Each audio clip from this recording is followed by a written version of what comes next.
pratiquement tous tous ces ethnies se trouvent dans les différents pays du Sahel.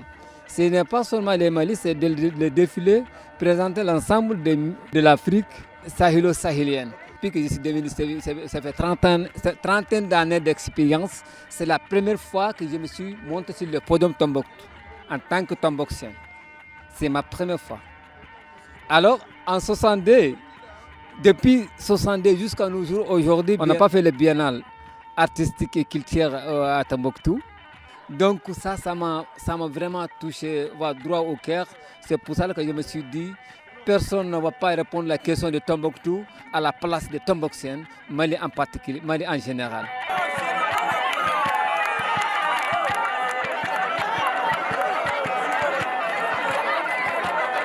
J'ai fusionné 4 de mes collections. D'un côté, on voit le Malien moderne, d'un côté, on voit le Malien ancien, histoire de toujours apporter un peu de touche à l'ancienneté, mais dans la modernité. La biennale, en fait, c'est toujours faire une économie régionale. Alors, toutes les mannequins qui se trouvent aujourd'hui sur cette podium ont été formés par nous aujourd'hui, recrutés ici pour valoriser le Made in Tombouctou, histoire vraiment de valoriser ces jeunes qui sont là, qui sont passionnés de la mode et de les inspirer à faire comme nous. Grâce à ce biennale aujourd'hui, je pense que beaucoup dans le public aussi ont vu quelque chose qu'ils aiment et je pense que beaucoup aujourd'hui vont dormir avec un esprit vraiment ouvert et en espérant vraiment voir les autres années en venir des jeunes qui sont là et qui ont vu ce défilé et inspirés de ces défilés et qui veulent devenir comme nous aujourd'hui.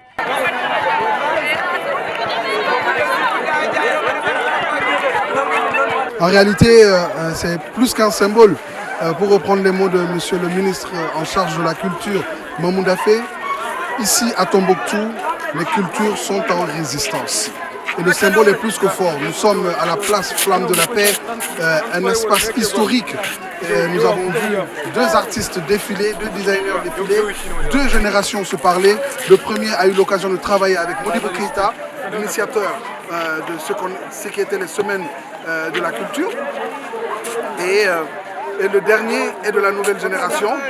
Il s'appelle Mida, designer, qui est aussi le jeune qui s'est occupé de la décoration de l'ensemble des sites de cette biennale. Donc c'est tout simplement historique et magnifique. Nous avons eu l'occasion de voir toutes nos cultures, toutes nos manières de nous vêtir de manière traditionnelle, mais aussi de manière très très moderne. Quel est l'héritage que nous avons envie de transmettre pour les générations futures?